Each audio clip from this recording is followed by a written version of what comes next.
dëkk Malicounda nekk taalibe ci góor gi Cheikh Moustapha Thiandoum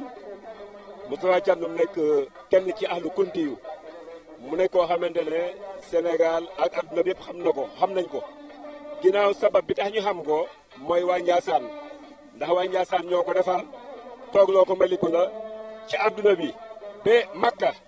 jarbaat buur Makka saa jóge na Makka ñëw fekk si góor Moustapha Thiandoum mu faj aajoom te ginnaaw yàlla li ko waral mooy waa ahlu kuntiyu muy Cheikh al Bekkaay Cheikh Abdourahmane ak bu Bekkaay dinaa sawar pour wax ci wàllu kuntiyu ndaxte kuntiyu waa Sénégal ñu bëri xamuñu kuntiyu ñoom lañ directement ci yonente bi sallallahu alayhi wa sallam te ñoom seen maam yàlla def ko mayoon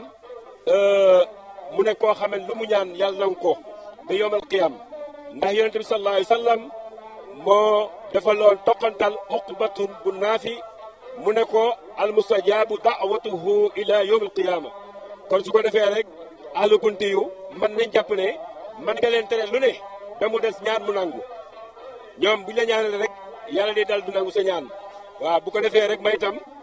sama góor gi nga xamante ne moom la ma yàlla boole ba moon dugg ci kuntiyu maa ngi koy sant bu baax muy góor gi Cheikh Moustapha Thiandoum mi nga xamante ne ahlu kuntiyu ñoom ñoo ko defar may sant ñi nga xamante ne ñoom ñooy waa RTS ci seen liggéey bu rafet bii nga xamante ne ñu ngi koy def adduna bi yëpp di ko gis ñuy kontaan ci yéen bu baax di leen ñaanal yàlla di wax yàlla na sàmm leen yàlla na yàlla dimbal leen jàppal leen daal waaw bu amee looy laaj. ñu ngi lay jaajëfal jërëjëf kàddu yi am na solo macha allah dañuy bàyyi à la régie rek ñoom it